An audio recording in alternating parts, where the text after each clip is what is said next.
innato para poder seguir la secuencia desde la última clase. Yo la subí hoy día en la mañana a su aula virtual. No sé si ya la pudieron revisar en el aula virtual, pero si hay algún problema, porque para mí ahora no quiso bajar la presentación, lo vuelvo a subir hoy día, ¿ya? Entonces, el sílabus para este punto nos dice que debemos conocer qué cosa se trata del sistema innato, cuáles son los componentes del sistema innato y entender cómo es la respuesta inflamatoria, ¿no? Ese es el objetivo de la clase del día de hoy. Entonces, solamente para recordar este pedacito, recuerden que el sistema inmune innato es el primero que se activa cuando hay un agente externo, ya sea un microorganismo viral, bacteriano, parásito, hongo, tumor. Y las primeras células que reconocen es nuestras células de las barreras, ¿no? Las barreras serían nuestras mucosas, nuestra piel, que son básicamente las que están en contacto con el exterior. Y las células más importantes serían las células dendríticas, que están en los tejidos, los fagocitos, que son los macrófagos o son los neutrófilos que están en la zona, y hay algunas otras células como las células natural killer que también están en el momento de, digamos, el primer contacto con el agente externo.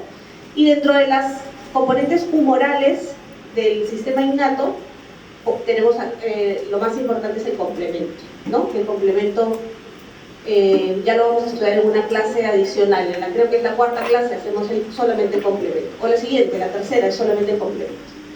Entonces, las características del sistema innato, primero es que actúa muy rápidamente, por eso si ustedes ven en horas, las primeras 6, 12 horas es el sistema innato el que está respondiendo, y también vemos dos características importantes, que es especificidad baja y diversidad baja. ¿Qué quiere decir esto? Vamos a poner que acá tenemos tres microbios diferentes, tenemos al 1, 2 y 3, y los tres son reconocidos por la célula. No importa si es un virus, si es una bacteria, solamente reconocen ciertas secuencias. Entonces no es específico, no es un tipo de respuesta para la salmonela o para el micoplasma, sino simplemente reconocen un patrón y actúan. Entonces no es específico. Y la diversidad significa que no hay muchos receptores. Tenemos pocos receptores que son los que se encargan de reconocer a 1 millón o 2 millones o 1000 millones de microorganismos. Entonces,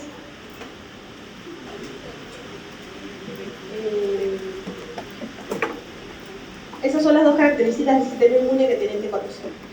Ahora, así como cosa general, ustedes saben que el sistema inmune reconoce a los antígenos, ¿no es cierto? Y a los antígenos son reconocidos básicamente por un sistema ya más adaptativo, que es bien específico. Pero en el caso del sistema inmune, que sería que está a este lado de acá, lo que se reconocen son patrones. Esos patrones ustedes lo van a ver en la literatura como PRR, que serían estas I's en azul.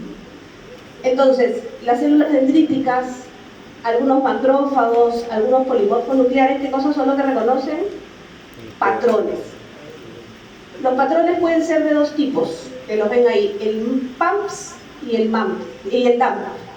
Son dos tipos de patrón. El P, el que tiene la P es de patógeno y el que tiene la D es de daño. Entonces, ¿qué cosas reconocen estas células del sistema innato? Secuencias de patógenos o secuencias de daño.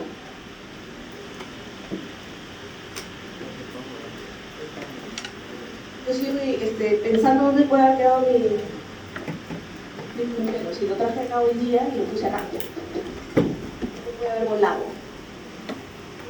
¿Tenemos alguna aplicación de celular que sea puntero? ¿Alguien sabe?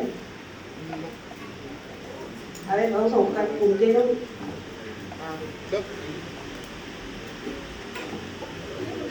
Ay, gracias. Extrañísimo.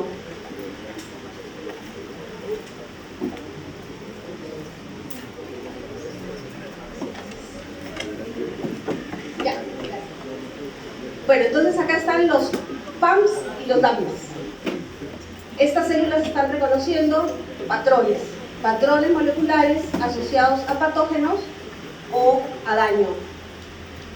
Hasta ahí está claro, ¿no? Si hay duda, por favor paramos, porque si no, no podemos seguir avanzando. Entonces, ¿qué cosa es la respuesta? El tipo de respuesta innata es inmediata. Lo único que se detecta son patrones moleculares, ya sea asociados a patógenos o asociados a daño. Y los receptores, ¿quiénes son los que captan eso? Son PRR. ¿Qué cosa es PRR? Receptores de reconocimiento de patrón. Algo que no les dije en la clase pasada es que en inmunología hay un montón de siglas. Es antipatiquísimo, pero hay millones de siglas. Y a veces uno no se acuerda exactamente de las siglas, pero hay algunas siglas que tienen que saber, como por ejemplo esto, ¿no? Entonces, el PRR, receptores de reconocimiento de patrón, tienen baja especificidad, son poco diversos y de distribución no clonal, o sea, no hay que salen un montón de células con ese tipo de patrón, simplemente reconocen, ¿ya? Entonces, ¿dónde están los PRR? ¿Quién me dice? Si son receptores, ¿dónde están? ¿En la superficie de quién? Ya, de las células que van a reconocer, o sea, del macrófago, de la célula dendrítica, ¿no? Ahí están los receptores. ¿Y dónde están estos patrones de daño o patrones patológicos de patología? Muy bien, entonces son sustancias ya sea del patógeno que están en su superficie o propias componentes de nuestros tejidos que han sido destruidos, ¿no? Que pueden ser, no sé, ATP, pueden ser ácido úrico, ¿no? Que el cuerpo reconoce como daño. Esa célula está dañada, entonces vamos a destruirla, ¿sí? Entonces, una célula nuestra íntegra no tiene por qué dañarse. ¿Cómo se llamaría si una sola célula nuestra viene y la atacan? Se llama autoinmunidad. En el caso de que se ataquen porque la célula se dañó, está bien, ¿no? Porque el cuerpo tiene que destruir esa célula. Entonces imagínense que tienes una célula con una inflamación severa o con un virus adentro. Expresa patrones de daño y nuestro organismo la destruye, ¿ya? Muy bien. Las células centinelas, entonces ya dijimos, son tres importantes: macrófagos de los tejidos, que son básicamente en el pulmón. ¿Sí? ¿Cómo se llaman las del pulmón? Las células de polvo, los macrófagos. De polvo, muy bien. En el hígado. Células de Kupfer, en la piel, en el tejido del sistema nervioso. Muy bien. Entonces, estas son los macrófagos tisulares. Células dendríticas, que tenemos en todos los tejidos, y los mastocitos. Recuerden que los mastocitos no están en la circulación, sino están en los tejidos, ¿no? Los mastocitos son células granulares, ¿no? Tienen gránulos y tienen que ver con la producción de histamina, ¿no? Entonces, cuando nosotros queremos dar un antihistamínico, cuando estamos con mocos o con tos alérgica o con conjuntivitis alérgica y damos un antihistamínico, lo que queremos es bloquear la producción de la histamina de los mastocitos. Y los mastocitos usualmente están ya en el tejido. Por eso dice acá las células centinelas son guardianes residentes. Ellos están ahí en los tejidos, esperando que llegue algún ataque. Y están básicamente viviendo en la piel y los tejidos. Los PAMs, entonces, son patrones de microbios. Por ejemplo, tenemos a la LPS. ¿Qué cosa es la LPS? El lipopolisacárido de los gram negativos, ¿no? Por ejemplo, un gram negativo, un microorganismo gram negativo, ¿que se acuerdan? Escherichia coli, si no se acuerdan. Ahora van a estudiar porque están in vitro, ¿no? Ya. Entonces, una Escherichia coli, por ejemplo, que da infecciones urinarias o da infecciones gastrointestinales, por ejemplo, que vive en nuestro intestino, puede tener un lipopolisacárido. Y ese lipopolisacárido es reconocido como un patrón por nuestros receptores PRR. Pero también hay peptidoglicanos, hay otras sustancias como flagelina, ADN, en los virus y en los hongos su mismo patrón RNA, o sea, su contenido genético es reconocido, y también el zimosano. Y en el caso de los patrones de daño tenemos diferentes sustancias, como por ejemplo ATP, proteoglicanos, esta sustancia que se llama HMGB1, ADN genómico, cristales de urato, ¿no? ¿Quién sabe qué cosa se produce, qué enfermedad tenemos cristales de urato?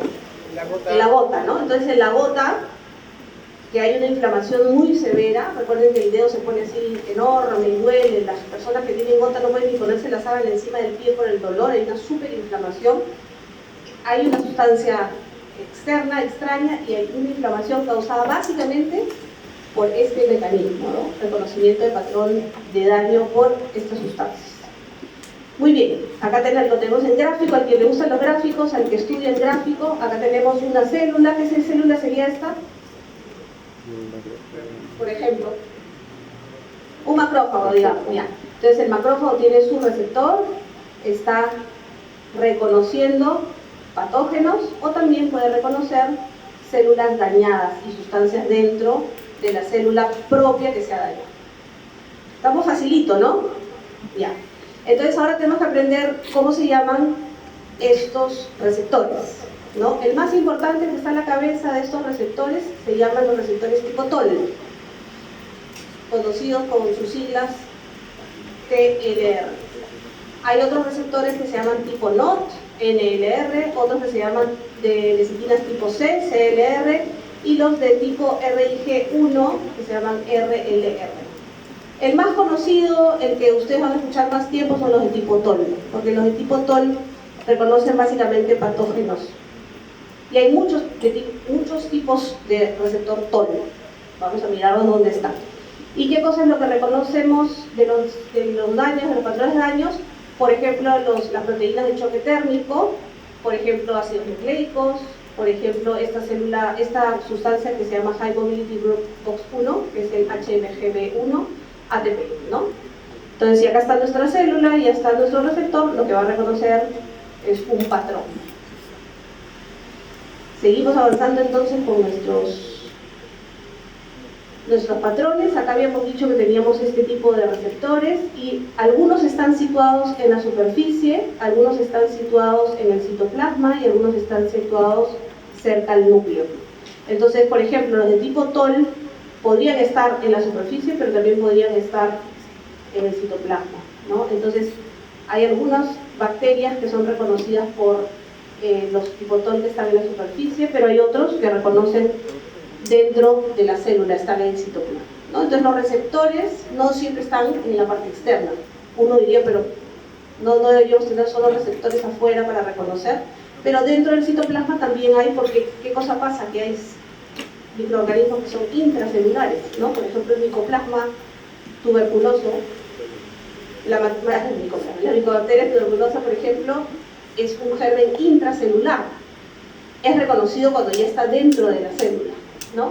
Y ahí los virus también son típicos intracelulares. Un virus que está dando vueltas en la sangre no es reconocido generalmente, pero es reconocido cuando entra a las células, al citoplasma, gracias a su ADN, ¿no? Entonces, dependiendo de la localización de esos receptores, van a captar pedacitos de las bacterias o de los virus, ¿no?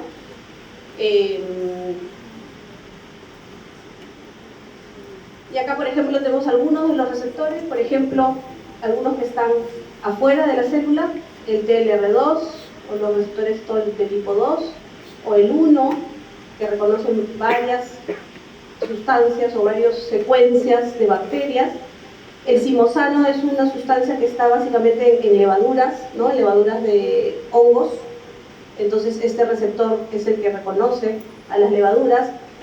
Parásitos usualmente son reconocidos por TOL6, perdón. El 3 y el 7 están muy pegaditos en el citoplasma, entonces reconocen a las células, a los microorganismos que entran a la célula, como los virus, por ejemplo, ¿no? Entonces, ¿qué tienen que saber ustedes de aquí? Que los receptores TOL pueden estar en varias partes de la célula, y algunos están en la parte externa, algunos están en la parte interna, y probablemente este TOL R4, que reconoce a los polisacáridos, lipopolisacáridos, es bien importante, ¿no? Entonces, ¿dónde están los receptores TOL4? Externamente, ¿no? Entonces, algunos de estos TOL son importantes que recordar, ¿no?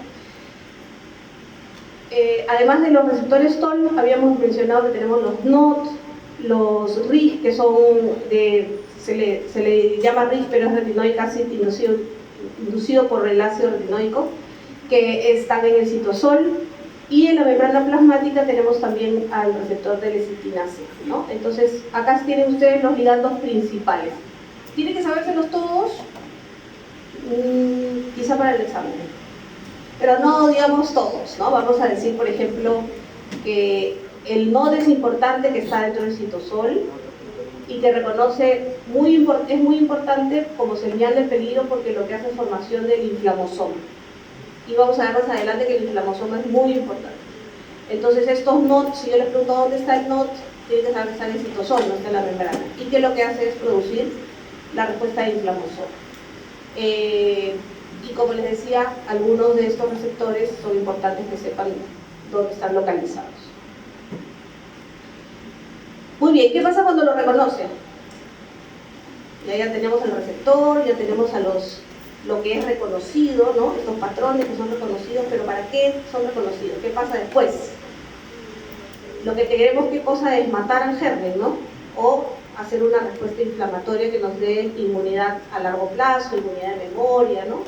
Entonces, lo primero que hacemos es que en el sistema innato, en el inmune innato, es tratar de destruir y tratar de alertar. Destruir a la célula en la medida que se pueda, y ahí vienen las células que son suicidas, ¿no? No les importa morir con tal de agarrar un pedazo del antígeno y poder presentárselo a los linfocitos T para que ellos tengan una mejor respuesta, ¿no? Entonces, una vez que se unen a sus ligandos, estos receptores dan una secuencia, una cascada, una señal dentro de su célula, ¿no? Esas señales, hay diferentes vías de señalización intracelular. Ustedes han estudiado en fisiología que hay un montón de cascadas diferentes, ¿no? Este también es una cascada que parte del receptor y busca hacer un efecto. ¿Qué efecto creen que podría tener esa célula que quiere destruir un germen? Por ejemplo, ¿qué podríamos, luego de esta unión, qué se podría lograr? Que esa célula produzca ¿qué? Puede producir trampas celulares, NEX.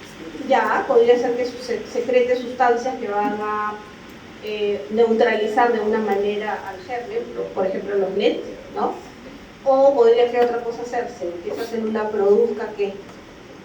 Citoquinas, ¿no? Las citoquinas, ¿se acuerdan que son los mensajeros? Entonces, si yo soy un neutrófilo y yo tengo que comunicarme con el otro neutrófilo o con el linfocito T, mi función, una vez que yo me activo, es producir mensajeros, a decirle, oye, por acaso tienes que venir acá, o quimioquinas, vengan todos los neutrófilos que necesitamos hacer NET, ¿no? Entonces, es importante que ustedes entiendan que una vez que se usa el receptor y viene toda esta cascada en la célula, algo tiene que pasar. No es que hay una respuesta ahí en la mitad, tiene que pasar algo. ¿Y quién hace eso? ¿Qué pasa ese algo? ¿Dónde está ese mensaje que dice produce algo? O produce una proteína, produce un receptor, produce una citoquina. ¿Dónde está esa información guardada? En el material genético de la célula. Entonces tiene que de alguna manera todo esto llegar hasta la célula, hasta el DNA de la célula, RNA de la célula que diga, uy, necesito producir una proteína. A un gen, una proteína, ¿no es cierto? Si yo respondo con un receptor a una cascada, la idea de esa cascada es que mi ADN diga, uy, tengo que producir algo, y esa producción es una proteína, puede ser un receptor, puede ser una citoquina, puede ser una sustancia X, Y, Z, puede ser una replicación, ¿no? Entonces es importante que sepan eso. Entonces, ¿cuáles son las citoquinas proinflamatorias? Y eso lo vamos a ver en todo el curso. Factor de necrosis tumoral alfa, interleuquina 6, interleuquina 1, ¿sí? Hay algunas más, pero digamos que comencemos con estas tres que son las del sistema innato. O sea, cuando hay una respuesta innata, las primeras citoquinas proinflamatorias son estas. ¿Qué me dan esto? Esto me llaman a más células, o sea, llaman a más células a que vengan al lugar de inflamación y, por ejemplo, producen fiebre. Si yo tengo un paciente que está en sepsis, ¿saben lo que es la sepsis? Ya. Está en sepsis, su sistema inflamatorio, ¿cómo creen que está? Súper alterado. Yo tengo un montón de interleuquina 6. Hay tratamientos actuales que lo que buscan es reducir la interleuquina 6, o sea, son anticuerpos monoclonales contra la interleuquina 6 para que me paren un poquito la inflamación, porque muchas veces el paciente muere no del germen, sino de la inflamación exagerada que produce, ¿no? Entonces, estas citoquinas son un foco importante de tratamiento ahorita, ¿no? Hoy en día. Después los interferones que les dije en la clase pasada, ¿para qué interferón? ¿Qué se iban a encontrar? Acordar. Interferón, no bacteria, virus, interferón virus. En su cabeza tiene que quedar ese concepto. Entonces, si es una bacteria, probablemente la inflamación sea más de este tipo. Si es un virus, probablemente sea de este tipo, con interferones, ¿no? Entonces, dependiendo del germen, habrá una respuesta para esto o para esto. ¿Y quién lo decide? ¿Por qué la célula dice, uy, voy a producir interleuquinas o voy a producir interferones? Dependiendo del receptor y de la cascada. Hay cascadas que son más hacia virus, hay cascadas que son más hacia bacterias, hay cascadas que son más hacia células tumorales, ¿sí? Entonces, dependiendo un poco de este patrón. Y también comienzan a aparecer ciertas moléculas que se llaman coestimuladoras. A ver, los que han estado en seminario conmigo el martes, hemos estudiado que hay una presentación de antígenos a las células, de las células dendríticas a los linfocitos T, ¿no es cierto? Las células presentadoras presentan algo, ¿no? Un antígeno al linfocito T. Normalmente se presentan con moléculas del complejo mayor de histo, compatibilidad de tipo 1 o de tipo 2. Si yo las presento nada más con esas moléculas de histocompatibilidad solitas, no hay una respuesta. Necesito coestimuladores. Y esos coestimuladores son importantísimos, porque si yo tengo una enfermedad en donde hay moléculas mayor de histocompatibilidad, pero no hay coestimuladores, no hay respuesta. Entonces los coestimuladores también son producidos en este momento, porque en teoría va a haber una presentación de antígenos en mi siguiente fase, que sería la adaptativa, ¿no es cierto? Acá no hay presentación todavía, pero se producen ya estas moléculas para que estén listas, ¿ya? Y estas moléculas, para que se vayan recordando de algo, porque esto lo van a ver también después, más adelante, son CD80, CD86. ¿Qué cosa era CD? Su identificación, ¿no? La identificación es cluster differentiation, ¿no? Entonces, sabemos que estas moléculas son CD80, CD86 porque el que las inventó o que las reconoció estaban en el número 80 y el 86, ¿ya? Pero son células coestimuladoras para la presentación, y esta presentación permite, obviamente, mejorar la respuesta inmune, ¿no? Entonces vamos a ver acá dos de las cascadas que son importantes. Esta es la cascada del NF-κB. ¿Qué cosa era el NF-κB? Lo dije antes, ¿qué era? Cascada de señalización, ¿no? Entonces acá vamos a ver que hay un receptor. El receptor activa a dos pescados nemos. Hay un complejo que es el complejo IKK, que seguramente ya lo han estudiado en fisiología.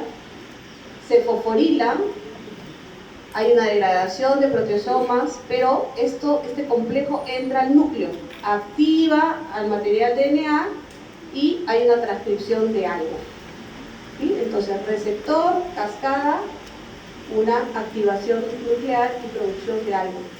En esta otra, que es el inflamosoma, estoy haciéndolo en simple porque después vamos a entrar en detalle, ¿no?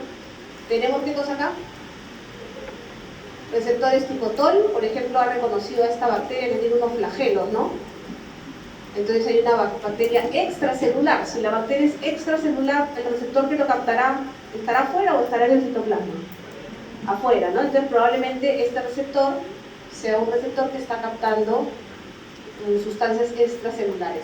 Entra y lo que hace es producir una serie de activaciones para que se active la caspasa 1. La caspasa 1 unido a este factor que se había producido acá, que es la prointerleuquina 1, que cambia a interleuquina 1, lo que permite es que se secrete la interleuquina 1, ¿sí? Entonces, este pedacito de acá vino de esta activación. Esta activación hace que dentro del núcleo se produzca prointerleuquina 1. O sea, si yo le pregunto, ¿qué logró esta cascada? Que se produzca prointerleuquina 1. Gracias a esta cascada se produjo prointerleuquina 1. Y gracias a esta cascada que vemos acá, que después la vamos a estudiar, se produce la caspasa. La caspasa rompe o hace algo con esta prointerleuquina y la convierte en interleuquina. Prointerleuquina a interleuquina. ¿Y qué cosa hacía la interleuquina? Activa la inflamación. Interleuquina 1 Está dentro de las principales citoquinas inflamatorias. ¿Ok? Entonces, esto de aquí es importante que lo entiendan así en grande primero, porque después tenemos que ir al detalle de cómo funciona. Entonces, cuando ustedes lean después en el libro, van a entender qué cosa está sucediendo aquí. ¿Preguntas hasta ahí? Muy bien, esto lo hemos mencionado, que es que la función de la inmunidad innata es básicamente contra las bacterias extracelulares, contra las bacterias intracelulares y contra virus. Entonces, para las bacterias extracelulares generalmente hay inflamación aguda, ¿sí? Entonces, por ejemplo, si yo quiero, imagínense, tengo un paciente con neumonía y no sé si es un virus o es una bacteria, ¿ya? Tengo un niñito acá que me ha llegado con dificultad respiratoria, está agitado, y yo digo, uy, ¿le doy antibiótico o no le doy antibiótico? ¿Será un virus o será una bacteria? ¿No? Es lo que pensamos los médicos todo el tiempo, en el día a día, en mi consulta. ¿Le doy o no le doy antibiótico? ¿Se va a controlar solo en la casa o mejor lo hospitalizo? ¿No? Entonces, ¿cómo puedo saber si esto es un virus o una bacteria? ¿Cómo se les ocurre? Así, mirando al paciente, ¿no? ¿Respirarán agitados los dos, los virus y las bacterias? ¿O uno respirará más agitado que el otro? Respiran igual de mal, están con neumonía los dos, ¿no? Entonces, hay una diferencia entre una neumonía por influenza y una neumonía por neumococo, desde el punto de vista de respiración, no, igualito. ¿Cuál creen que hará más fiebre? ¿El virus o la bacteria? Igualito. Puede ser que la bacteria me dé 39, 40, puede ser que el virus también. No hay una diferencia, no por tener más fiebre es más bacteria. Aunque puede ser que sea un punto ahí que estemos ahí analizando. Porque la fiebre, ¿quién dice que la da? ¿Quién da la fiebre en un paciente? La interleuquina 1, la interleuquina 1, y la interleuquina 1 es más una respuesta de tipo inflamatoria bacteriana. Entonces la respuesta pareciera más inflamatoria. No quiero decir que los virus no dan fiebre, pueden dar un fiebrón. Pero las bacterias, digamos que cuando hay una bacteria persistente, nos hace más sentido que sea una bacteria. Pero no es lo único. Yo lo que hago es medir unas sustancias que se llaman proteínas de fase aguda. A la cabeza, una proteína de fase aguda es la proteína C reactiva. La proteína C reactiva es una de estas proteínas que cuando hay una inflamación por una bacteria extracelular se dispara en las primeras 12 horas. Entonces eso es un valor que yo puedo usar en la clínica para decir le doy antibiótico o no le doy antibiótico. Bueno, es una suma de cosas, ¿no? Pero eso me ayuda, me da un plus. Entonces yo tengo un paciente que viene con dificultad respiratoria, está agitado, tiene una neumonía, digo, ¿será un virus o una bacteria? A ver, vamos a hacerle un hemograma. El hemograma me va a medir los leucocitos, a ver si están muy altos. Generalmente cuando están muy altos son bacterias. Le hago la PCR, la proteína C reactiva, y me dice que está, pues en vez de estar en 20, está en 100. Yo digo, uy, esta sí es una bacteria de todas maneras, antibiótico. Y esa es la forma como en el día a día, cuando ustedes sean médicos, van a tomar decisiones. Pero la base de eso está acá, que en las bacterias extracelulares más es una respuesta inflamatoria aguda por neutrófilos y por monocitos en esta zona de infección, y generalmente se activa el complemento. Y todo esto me da interleuquinas que me dan mucha fiebre y que me dan proteínas de fase aguda. Mientras que los virus no tanto. Los virus, como son intracelulares, son detectados por receptores más internos, y la respuesta de los interferones no es así como una inflamación tan masiva, ¿no? Puede ser, pero no es tanto, ¿ya? Entonces hay algunos conceptos que son importantes, que nuestro cuerpo responde diferente a algunas de las células versus otras. Entonces, por ejemplo, si tenemos en este caso 3 vías de señalización que habíamos mencionado, esta vía, por ejemplo, la del NF-κB, lo que más produce, ya habíamos dicho, interleuquina 1, ¿no es cierto? Esa es una de las funciones. Puede producir factor de necrosis tumoral, habíamos dicho que el factor de necrosis tumoral también es de inflamación bacteriana, interleuquina 6. Y la función es una inflamación y una respuesta inmune. Pero en el caso de que el estímulo venga por esta vía, generalmente se produce interleuquina 2 y factor de necrosis tumoral alfa. Esto lo que hace es activar a los linfocitos. Y si esta vía es la que se toma, por ejemplo, que hay un virus y hay una respuesta de interferones, la respuesta de nuestro cuerpo va a ser antivírica. Entonces, cada receptor, un estímulo o una señalización diferente y un producto diferente. Nosotros en la clínica, ¿qué podemos hacer? Captar los productos, reconocer esta última parte si queremos hacer un examen de sangre. ¿Ya? Muy bien.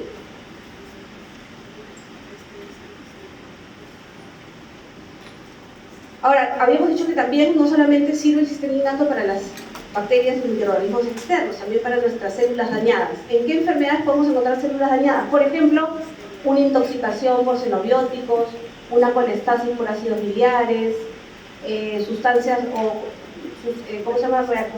Reactivos, gracias, especies reactivas de oxígeno, el NASH, que son de lípidos, por ejemplo, ¿no? que quedan en la célula, o el etanol. Me puede producir todos estos problemas, por ejemplo, en el caso del hígado. Entonces, a esto le llamamos inflamación estéril. ¿Por qué es inflamación estéril? ¿Cuándo decimos que no es estéril? Cuando hay pus. Entonces, cuando hay NET, cuando hay neutrófilos que han producido su pus, un chupo, por ejemplo, un granito con pus, ahí es puro neutrófilo. Pero ¿qué pasa en el hígado si hay un daño inflamatorio, pero no con bacterias externas ni neutrófilos?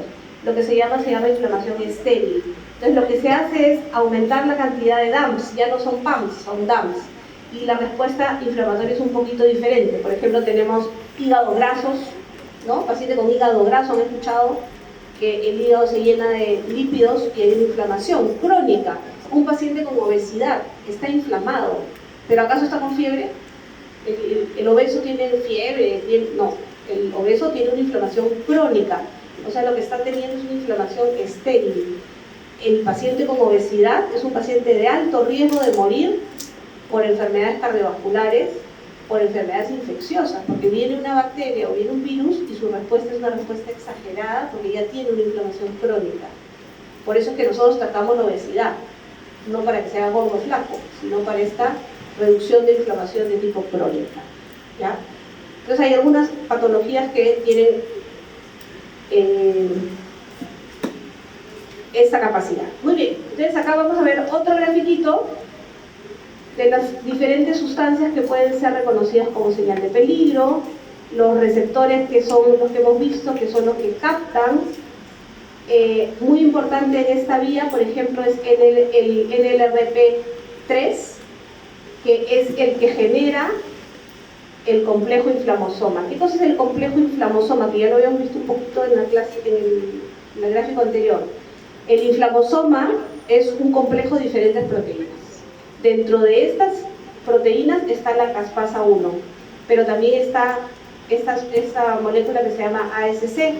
Cuando se unen, lo que hacen es activar a las interleuquina 1 beta y la interleuquina 18 y las convierte en sustancias activas, pero además lo que hace es una muerte celular inflamatoria, se llama piroptosis, ¿no? La piroptosis es la destrucción de esa célula por una inflamación, por la activación del inflamosoma, es como una bomba, ¿no? Entonces esta bomba lo que hace es destruir a la célula, pero también activa a la interleuquina 1 y a la 18 y a otras interleuquinas más. Muy bien, entonces este es el inflamosoma, ya en lo último que tienen que saber del inflamosoma, porque lo hemos visto por partes. Tenemos un receptor, vamos a poner el caso de un receptor. ¿Cómo se llama este receptor? TOL de tipo 4, está captando un lipopolisacárido a través de esta secuencia PAM.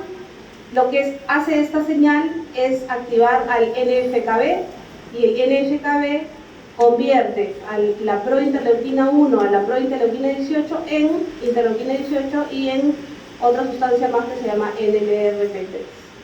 Esta de acá, en la segunda fase, que ya es la activación, cualquiera de estas sustancias negativas, por ejemplo cristales de ácido úrico, especies reactivas, además de este NLRP3, por ejemplo, hacen que mi sensor de NLP3 lo capte, ensambla mi inflamosoma, o sea, esos pedacitos que estaban dispersos en el citoplasma los ensambla y forma una molécula que tiene su componente, que es el sensor, el adaptador, que es ASC, y a la caspasa 1, como procaspasa.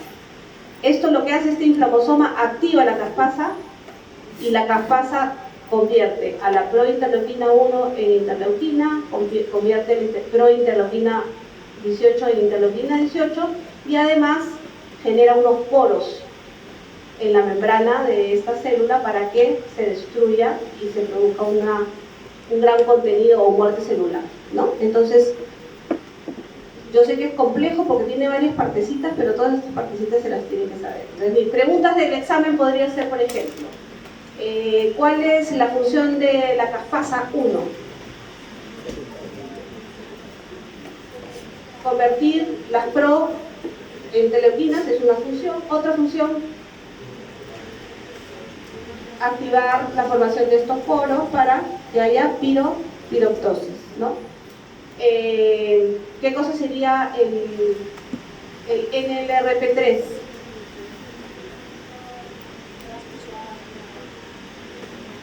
Es un sensor que lo que hace finalmente es activar al inflamosoma, ¿no? Entonces, lean el inflamosoma para que tengan un poquito más clara esta idea. Acuérdense, en la clase somos como el resumen para que ustedes después amplíen ese conocimiento, pero ya lo entienden de una manera diferente. Esa es la intención de hacer la clase entera. Muy bien, ahora vamos a pasar a otro tema.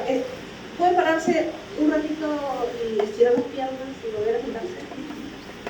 Necesito que refresquen su cabeza. Y yo voy a tomar agua. Todavía vamos a estar sentados un buen rato, así que mejor párense un ratito, respiren.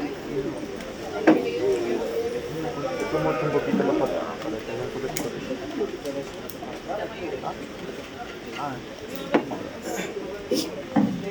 Cuando ustedes estudian en casa también deberían hacerlo bien. Nunca se queden más de media hora seguida sentada. A veces uno se le pasa el tiempo y se da cuenta y ya pasaron 2 horas, ¿no? Pero en realidad es importante que lo hagan como una costumbre de la carrera. Nuestra carrera en medicina necesita mucho de nuestra parte para nosotros estar bien, porque tenemos un estrés diario, ¿no? Y hay que aprender a manejar ese estrés. Ustedes se estresan ahorita por la educación, ¿no? Porque están estudiados, tienen exámenes, pero cuando tengan pacientes de verdad, se van a estresar porque de repente a las 3 de la mañana van a decir, uy, ¿le habré dado correctamente la dosis?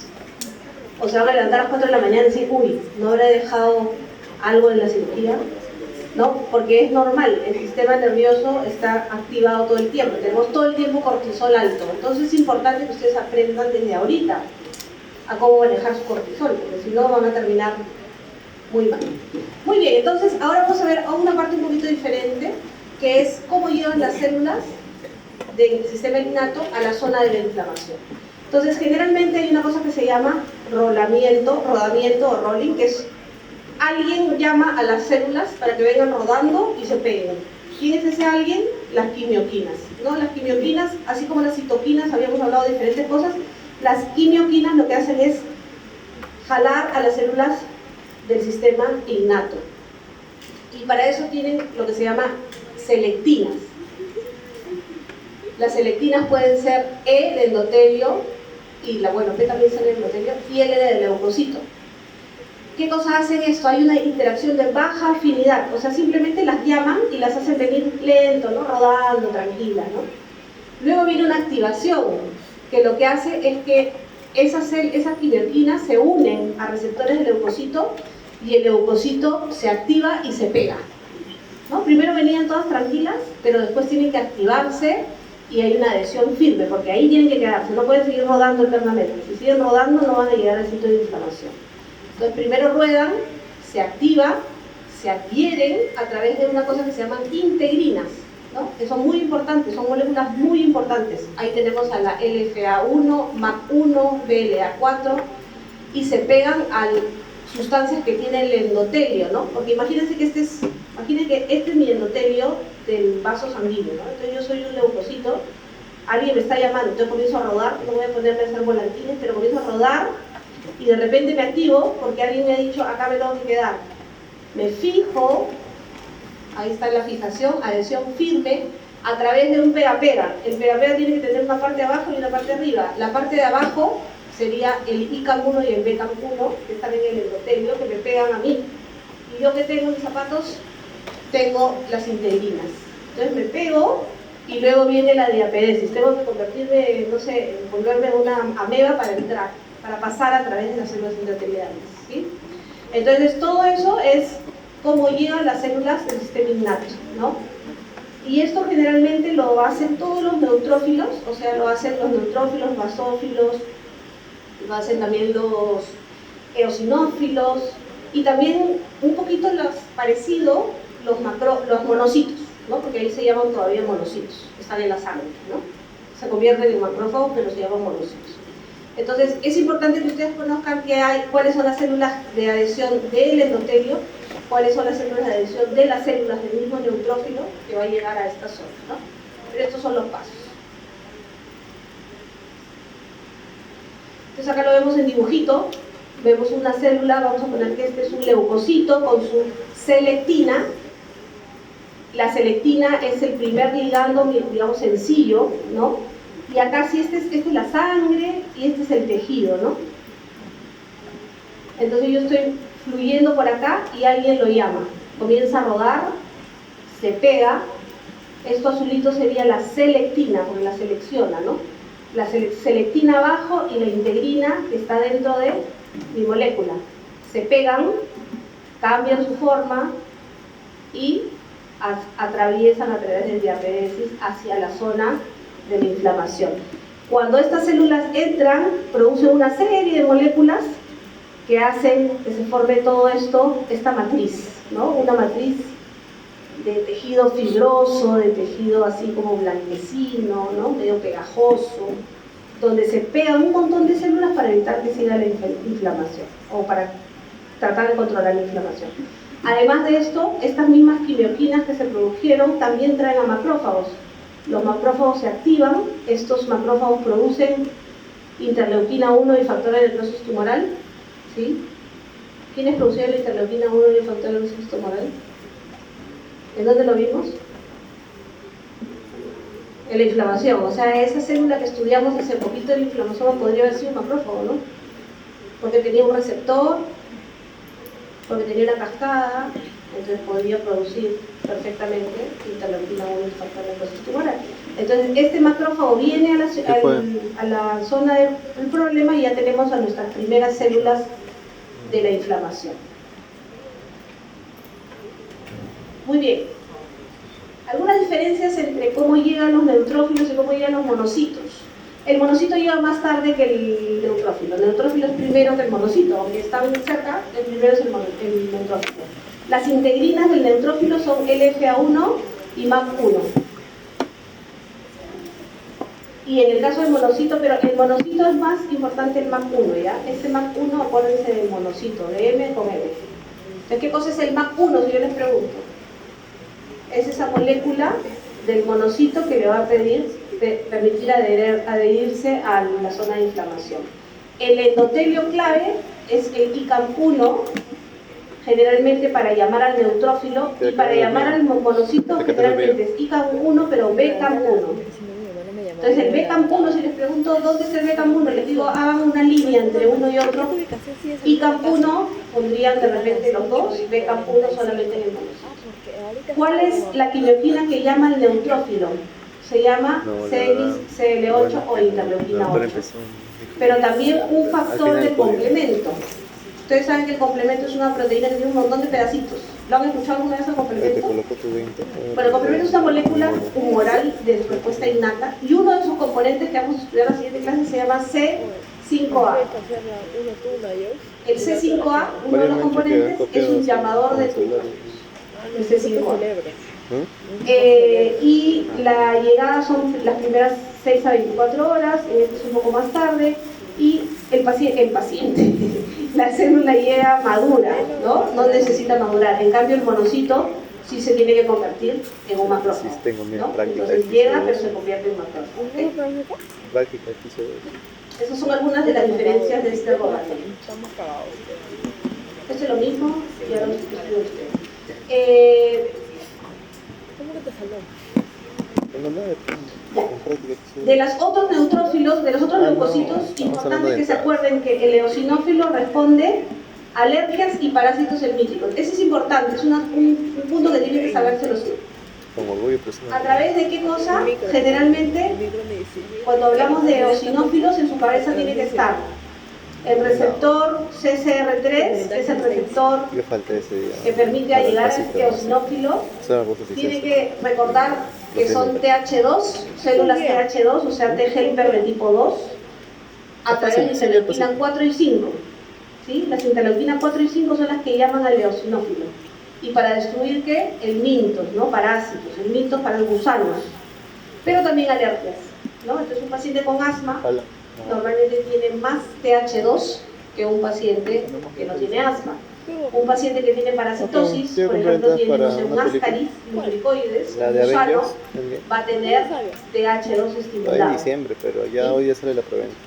El basófilo más bien es una célula bastante, digamos, tranquila, no hay mucha cantidad, migran a los tejidos un poquito más tarde y también tiene que ver un poco con la infección parecida al eosinófilo, ¿no? Hipersensibilidad y en algunos casos parásitos.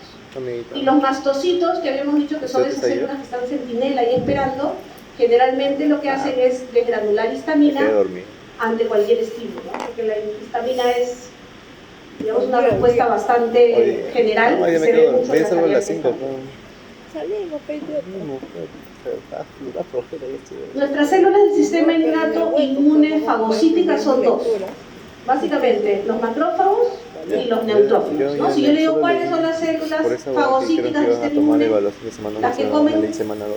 macrófagos y neutrófilos. Los macrófagos, a través de una actividad, digamos, fagocítica pura, son relevantes los dos en la respuesta con bacterias y virus, y también tiene que ver con la respuesta de procesos inflamatorios, y también el macrófago ayuda a contraer la respuesta. O sea, el macrófago tiene dos alas, una buena y una mala. La buena es relájate y la mala es come, ¿sí? Entonces una respuesta, digamos, de dos tipos. Y esto que nos había contado su compañero, que es el NET, ¿no? ¿Qué cosa es el NET? La formación del NET es como una malla, como una net, que es la que ustedes tienen cuando agarran el pus de un forúnculo.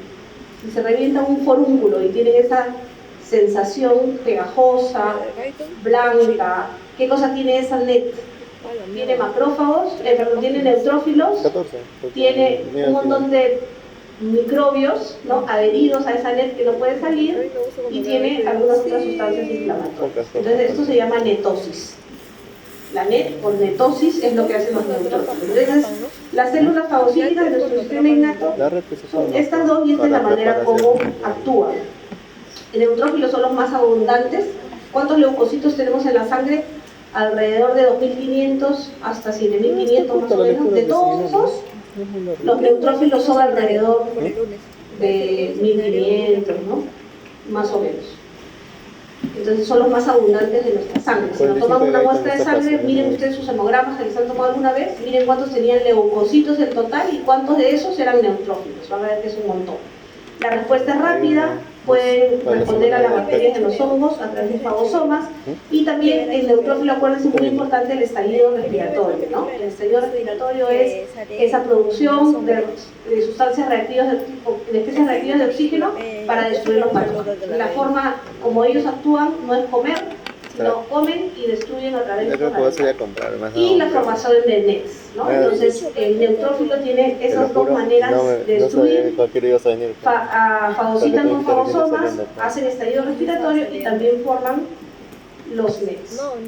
Los macrófagos tienen varias funciones, digamos, no solamente es comerse a la bacteria, sino que tratan de no destruirla.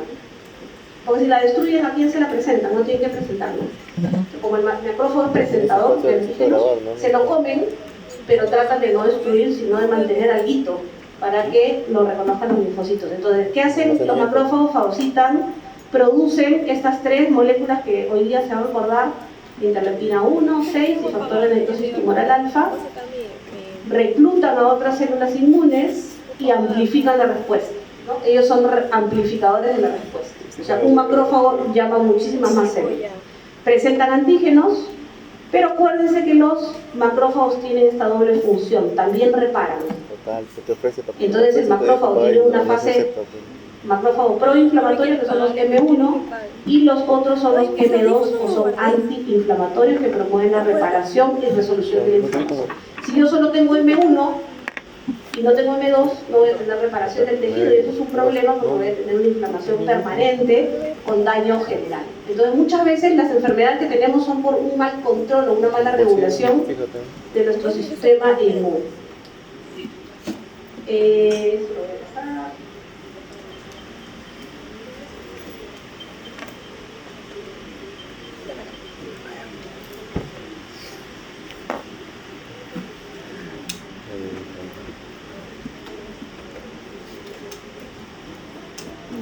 Ya, quizá de esto que ya lo hemos mencionado, lo más importante es que yo puedo destruir directamente, y hemos dicho por la fagocitosis, la producción de especies reactivas, o también a través de la destrucción de, por ejemplo, de otras sustancias, como los lisosomas.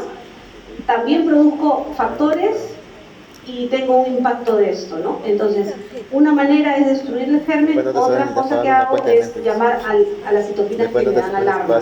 Las citoquinas de alarma, factor de necrosis tumoral, interleuquina 1, lo que hacen es reclutar más neutrófilos, y la interleuquina 6 lo que me hace básicamente es generar proteínas de fase aguda, como les había dicho, la proteína C reactiva, y también inducir otros problemas como por ejemplo la fiebre. ¿Y qué pasa en lo que yo les conté? ¿Qué pasa si yo tengo esto de exagerado?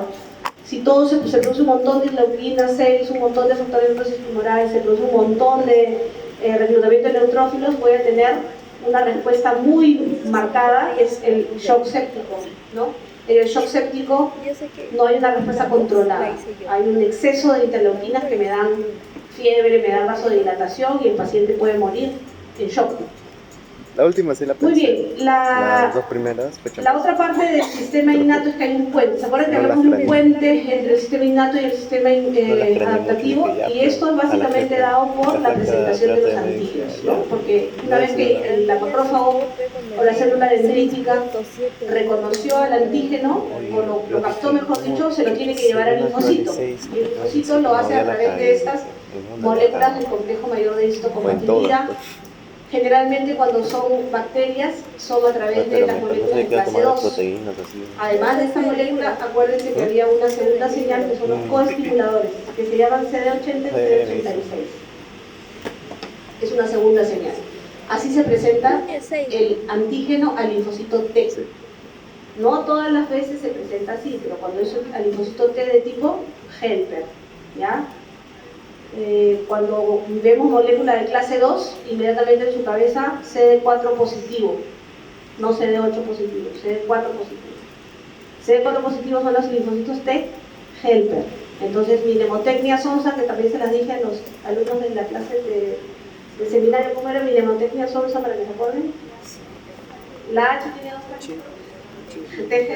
palitos, T es molécula de tipo 2, para que se acuerden.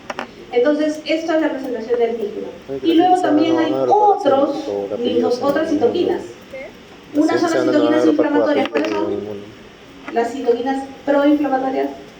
Interleuquina 1, 6, factor de necrosis tumoral, los más importantes.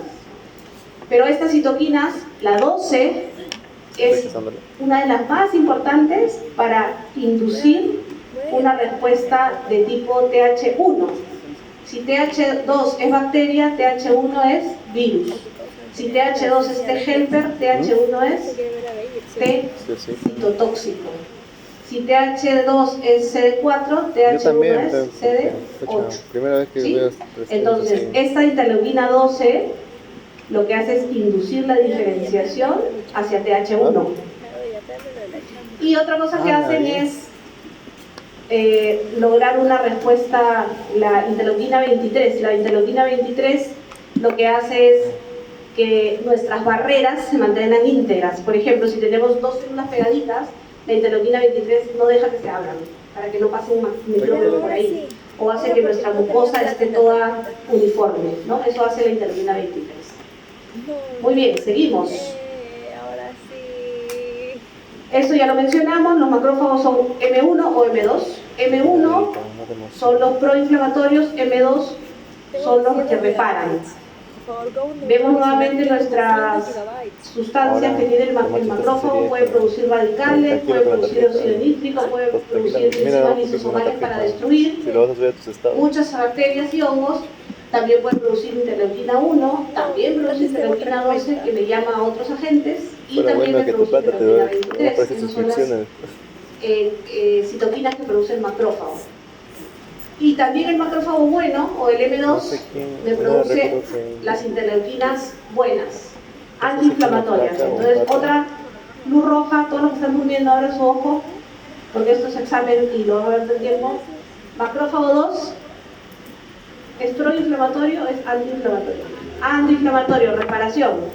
Reparación, interleuquina 10. La interleuquina 10 es el yoga. Que también su tarjeta. Relaja el Estaba su tarjeta aquí macrófago. en la mesa. Entonces, el interleuquina 10 y factor de crecimiento de beta son antiinflamatorios. Siempre van a ser antiinflamatorios. ¿Ya? Entonces, cuando ustedes tengan interleuquina 10, siempre piensen en algo que está relajando, algo está parando la inflamación. De hecho, se ha buscado tratar de usar en una sepsis, darle al paciente más interleuquina 10 para que pare la inflamación. No ha funcionado, pero es Dijo un una pata que me idea pasara en de algún más. momento, ¿no? Y luego la reparación, la fibrosis también está dado por el factor de crecimiento Oye, no me pasaste lo de micro. beta, ¿no? Transformante beta. Joder. Entonces, estas células, estas sustancias Yo tengo que son descargarlo, si no ya lo antiinflamatorias. Y las no tengo ni produce también el PC, macrófago, pero el macrófago de tipo M2. Como yo no tenía almacenamiento. M1 proinflamatorio, interleuquinas inflamatorias y muerte celular. M2 son pro antiinflamación, interleuquina 10, factor de crecimiento beta y algunas otras reparaciones del tejido. Para eso me pagan mi HBO. Muy bien, sobre el estallido respiratorio, 4 palabras. El estallido respiratorio es la forma como quién mata a qué. Yo no lo aprendí. ¿Quién usa el estallido Ah, del respiratorio? estallido de respiratorio de la Neutrófilos, Sí, claro, pues ese es- también los macrófagos esa es pueden la usar el estallido eliminación de- respiratorio, pero básicamente mediante son el superóxido. los que hacen fagosomas. Entonces, ¿cómo funciona Eso yo esto? me lo aprendí por seminario. La enzima Relajo, NADPH no le va a aprender oxidasa esa huevada. lo que hace es convertir el oxígeno en una serie de sustancias, ¿no? Entonces, hay una enzima importante que es el NADPH Relajo, no le va. y hay un oxígeno. A través de esta reacción química se producen las especies reactivas de oxígeno. ¿Cuáles son las más importantes? El anión superóxido, el peróxido de hidrógeno, el radical hidroxilo y el ácido hipocloroso, ¿no? Son 4 especies reactivas de oxígeno que son formadas para la destrucción de las bacterias en lo que se llama el estallido respiratorio.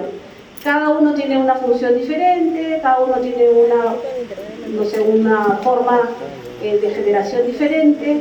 Algunas necesitan hierro, por ejemplo, el radical hidroxilo necesita hierro para la destrucción y generalmente cuando hay un exceso de producción de estos radicales, el cuerpo no tiene cómo controlarlo, porque el cuerpo, ¿cómo controla estos radicales libres?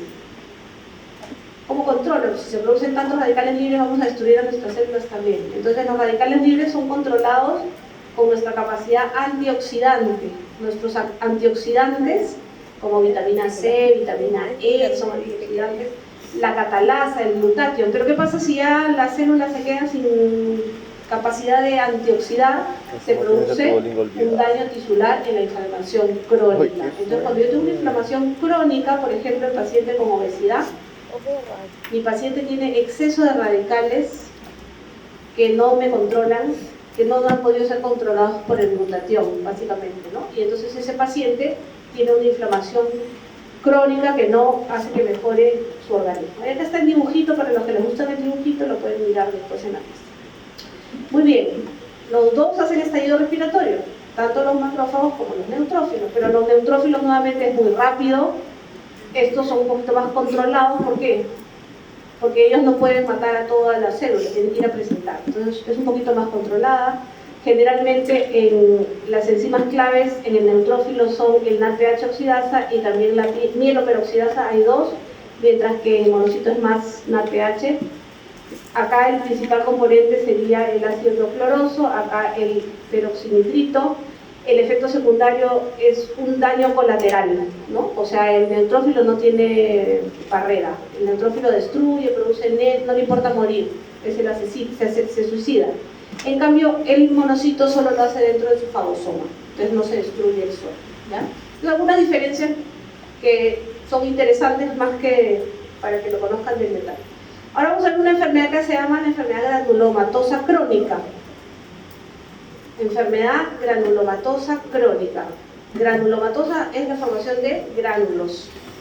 Un gránulo, ¿cómo se imaginan ustedes en histología ver un gránulo? O un granuloma. Algo así dice, si algo así es alguien así. Es como un tejido medio duro, medio gaseoso, como el granuloma de tuberculosis, por ejemplo, ¿no? ¿Han visto ustedes cortes de tuberculosis cómo se ve? Bueno, es un tejido medio duro, no es un tejido blando, no es líquido, es medio duro, que tiene una serie de como que trata de englobar algo, como si fuera una cápsula. El granuloma lo que busca es tratar físicamente de evitar que todo lo que está dentro salga. Entonces, por ejemplo, el granuloma de TBC, cuando se ve la radiografía, lo que busca es que los micobacterios tuberculosis estén ahí atascados y no se muevan, porque a veces no los puede destruir. Entonces, cuando el cuerpo dice no te puedo destruir, te atrapo, no te mato, pero te dejo en una cárcel. Eso sería el granuloma, más o menos. Entonces, en la enfermedad granulomatosa crónica hay un defecto en el NADPH oxidasa, en este complejo. Entonces el neutrófilo macrófago no puede hacer estallido respiratorio. Entonces si yo no puedo matar el estallido respiratorio, entonces ¿qué hago? Hago granulomas, pues es mi segunda opción. Entonces generan muchos granulomas para tratar de encapsular a estas bacterias que van llegando, y entonces vemos a pacientes que tienen, por ejemplo, esto, ¿no? Este es un niño que tiene un montón de granulomitas. Estos son pequeños granulomas, no es un granuloma gigante, ¿no? Pero son tejidos granulomatosos. Si yo hago una biopsia, voy a ver que hay un tejido alrededor y muchos microorganismos tapados, ¿no? Es como que están tratando de controlar. Entonces hay niños que tienen, cada vez que se inflaman por, no sé, pues una bacteria de la piel, como no la pueden matar, hacen granuloma. Aunque sea una infección chiquitita, hacen un granuloma, ¿no? Eso se llama enfermedad granulomatosa crónica y es una patología que se presenta por la falla de esto. Y yo puedo hacer un examen, que es un examen que hacemos muy comúnmente en laboratorio, que se llama el nitroazul de tetrasolio. ¿Esto qué cosa es? Este es un colorante, el nitroazul de tetrasolio es un colorante de color amarillo. ¿Ya? Es un colorante, imagínense un frasquito con mi colorante que se llama nitroazul de tetrasolio. Cuando el neutrófilo está normal, se tiñe de azul. Quiere decir que el estallido respiratorio está intacto. O sea, yo le pongo este colorante y si cambia de amarillo a azul, ha habido estallido respiratorio, ha habido una inflamación. Pero si no hay un cambio de color, si se queda amarillo, yo puedo demostrar que hay una alteración en esta enzima y por lo tanto hago diagnóstico de enfermedad granulomatosa crónica. ¿Sí? Entonces, una manera es mirar al paciente que tiene estas granulomas repetidos, y la otra es con este test puedo medir si hay respuesta o actividad del neutrófilo, ¿no? Cuando tenemos enfermedades inmunes, autoinmunes, imagínate un paciente que tú no sabes dónde está su falla general del sistema inmune, no tienes idea, pero el paciente se enferma a cada rato de enfermedades bacterianas. Y tú dices, ¿estará el neutrófilo malo? ¿Estará el macrófago malo? ¿Estará el linfocito malo? ¿Qué cosa tiene malo? Entonces una prueba es hacer esto, porque puede ser que sea el neutrófilo, y si no funciona el neutrófilo, tienen un montón de neutrófilos, todos los neutrófilos están ahí pero no funcionan. ¿De qué me sirve, no? Entonces esta prueba sirve para saber la función del neutrófilo o del macrófago, básicamente del neutrófilo. Muy bien, estas otras células que son también dentro del sistema innato ya no son fagocíticas. Estas células son granulocíticas, entonces destruyen de manera diferente. ¿Cómo destruyen? Básicamente sus gránulos que tienen adentro tienen un montón de sustancias que se llaman mediadores inflamatorios, aminas biógenas, citocinas y proteasas. ¿Y esto para qué nos sirven? Básicamente dijimos enfermedades alérgicas y antiparasitarios, ¿no? Entonces recuerden ustedes que los granulocitos, las células granulares tienen contenido biógeno adentro, aminas biógenas, tienen histamina y lo que hacen es destruir o producir alergia a través de estos gránulos.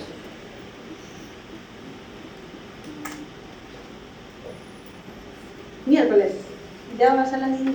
¡Ah! Hola. Muy bien. Acá tienen algunas características que pueden revisar ustedes, que son como un resumen, ¿no?, de qué hace cada una de estas células. Ya hemos mencionado algunas de las funciones, no tienen que saberlas de memoria, pero es para que las tengan en la cabeza y cuando vamos a estudiar con lo siguiente van a recordar, ¿no? Por ejemplo, ¿qué sustancia importante tiene el mastocito? El mastocito tiene histamina y serotonina, básicamente, ¿no?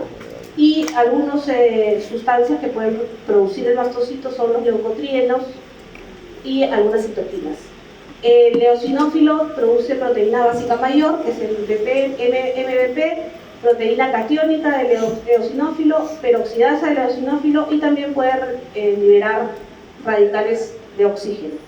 Y el basófilo es como un ayudante. El basófilo es una célula que ayuda bastante al eosinófilo. Muy bien, y ahora pasamos a nuestras terceras células, que son las citotóxicas. Vimos primero las fagocíticas, luego vimos las granulocíticas y ahora nos tocan las citotóxicas. Natural killer a la cabeza es del sistema innato. Lo que hace es activar a la célula que quiere matar, produce unos huecos que son a través de las perforinas, perforan esta célula y las granzimas que destruyen a la célula que quieren atacar, ¿no? Entonces, ¿cómo mata el natural killer? Tiene que tener una señal positiva. Cuando se activa la señal positiva, destruye a esta célula a través de poros, perforinas y de granzimas. Acá tenemos una célula tumoral, por ejemplo, o una célula que está contaminada. Viene el natural killer, produce las perforinas, las granzimas y muerte por apoptosis de la célula, ¿no? Entonces, la piroptosis es más de los macrófagos o de las células neutrofílicas y la citotoxicidad a través de perforinas y granzimas es de los natural killer, ¿ok? Bueno, esta la vamos a guardar para cuando hagamos anticuerpos, yo no la voy a hacer ahorita. Ahora, ¿qué hacen las células dendríticas? Presentación. Estas células dendríticas lo que hacen es traducir lo que está sucediendo en el tejido y se lo van a llevar a las células del sistema linfático, ¿no? Las células dendríticas son las encargadas de presentar básicamente a nuestro sistema adaptativo, ¿no? Para eso la célula dendrítica tiene que madurar. Por eso ustedes van a ver que la célula dendrítica normalmente es una célula que no está activada, pero tiene que ser activada, migra. Acá vemos algunas sedes importantes, molécula de clase 2, tiene molécula de clase 1, tiene CD80-86. A ver, si yo en el examen les digo, acabo de descubrir una célula que tiene 2 moléculas de histocompatibilidad, la 1 a la 2, y además tiene moléculas de coestimulación. ¿Qué piensan? Es una célula presentadora, como la célula dendrítica. Tiene que tener todo eso, porque la célula dendrítica le va a presentar a los T helper, pero también le va a presentar a los T citotóxicos. Entonces tiene que tener las 2 moléculas. Y también tiene que tener coestimulantes, ¿no? Las células dendríticas, en realidad su función es básicamente el tema de pulmón, saber ahorita.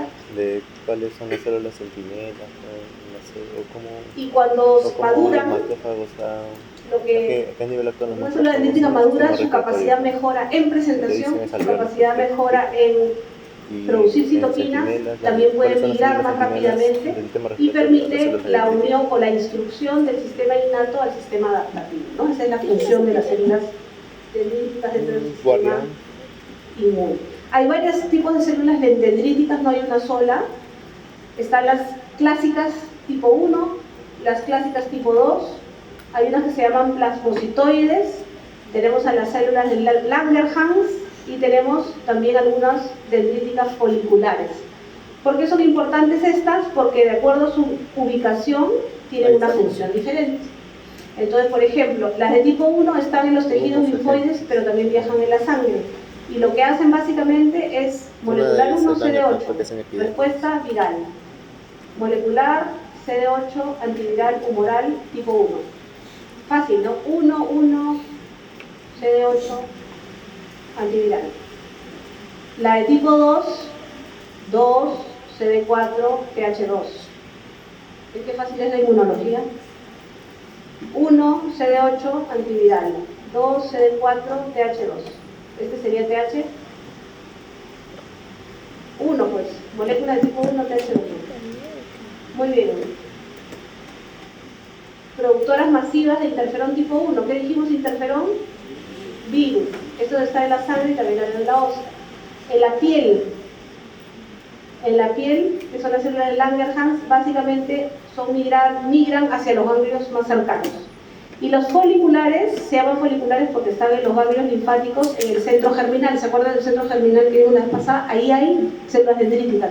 Y a quienes presentan básicamente linfocitos de tipo B. Entonces en el folículo B, ¿no? Y ahí presentan a ese tipo de células. Y lo que hace eso permite la maduración del anticuerpo. Entonces las células dendríticas hay varias.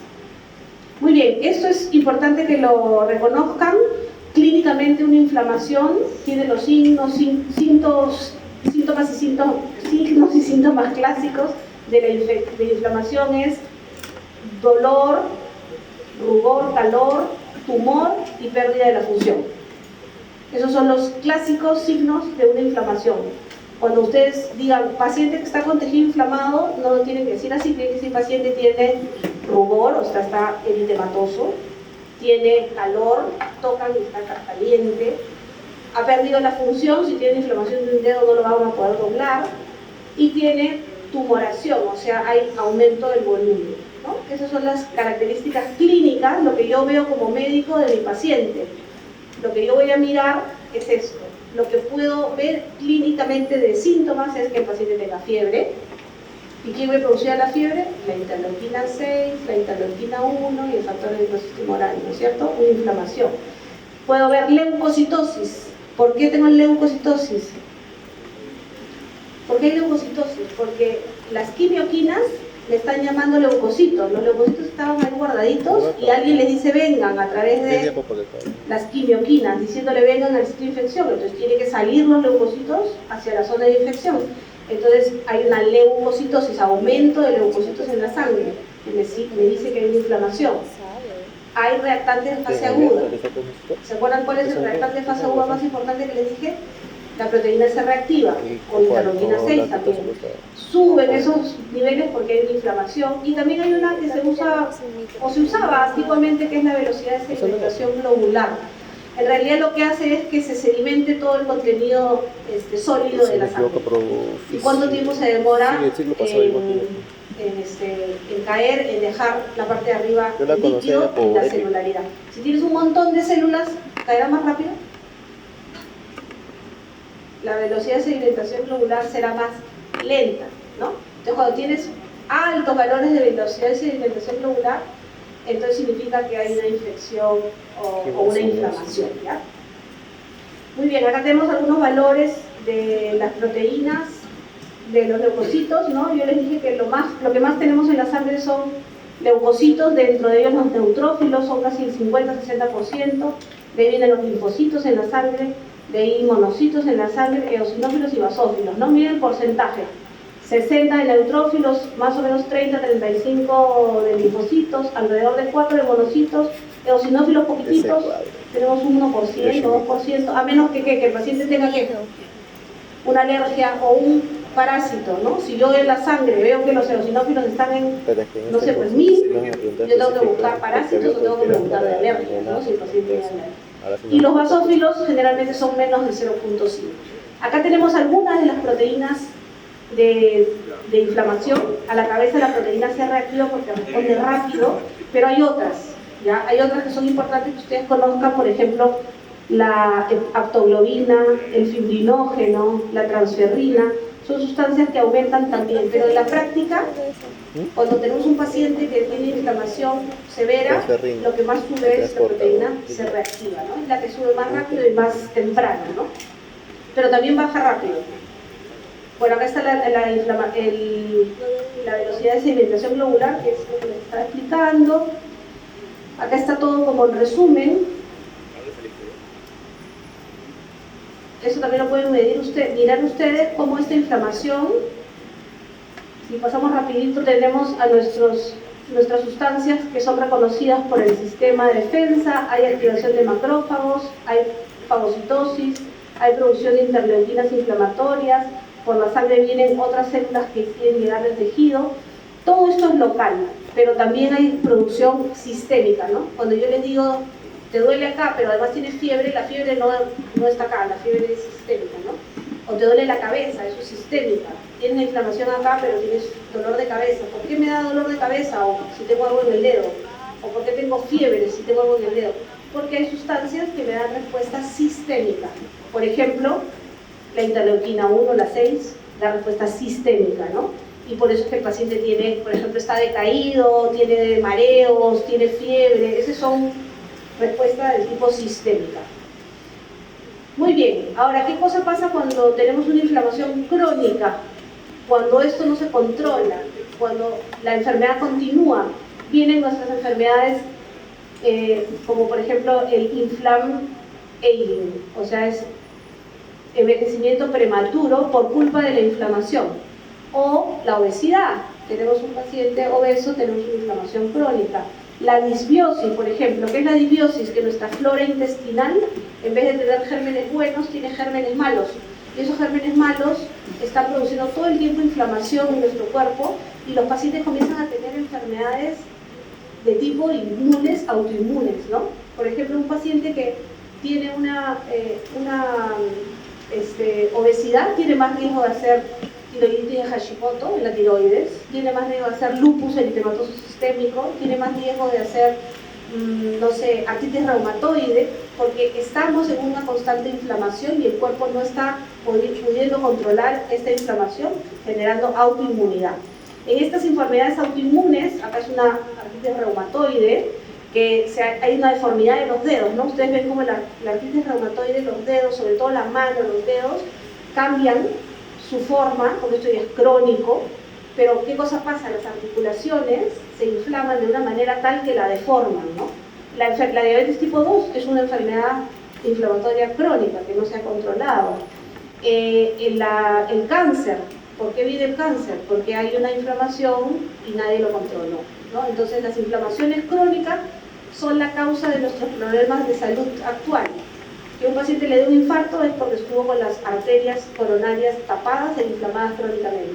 Que un paciente tenga diabetes es porque ya no pudo controlar ese constante ataque del exceso de glucosa en la sangre. Atacaba la glucosa, no entra la célula, se cansa la célula y produce una inflamación crónica, resistencia a la insulina, ya no le hace caso a la insulina, diabetes. ¿Y el cáncer por qué? Porque lo mismo, hay una disregulación de la microbioma, disregulación del sistema inmune, el sistema inmune no puede contener a las células tumorales y las células comienzan a replicarse. Entonces, digamos que la mayoría de enfermedades crónicas que tenemos actualmente son culpa de una inflamación crónica. Esa inflamación crónica puede ser una inflamación interna, ¿no? No tiene que ser gérmenes que vienen de afuera. Una inflamación nuestra crónica por una mala alimentación, por el estrés, porque no comemos bien. Por eso es tan importante que ustedes como médicos, primero su salud, acuérdense. Muy bien, no sé si tienen alguna pregunta del sistema inmune innato. Hay cosas que están en la presentación que ustedes pueden revisar con calma porque hay mucha información. Yo sé que la inmunología tiene muchas siglas y mucha información, pero he tratado de entenderme un poquito de las cosas que son más importantes. Yo les recomiendo que una vez terminen la clase de hoy día, se vayan a su capítulo de libro y le den una leidita para fortalecer lo que han estudiado hoy día y también para aumentar la información, porque la información de la clase no puede ser toda total, ¿no? Y la próxima clase comenzamos con un pequeño examen de esto, un examen no con nota, ¿no? Es una pequeña evaluación para que ustedes vean cómo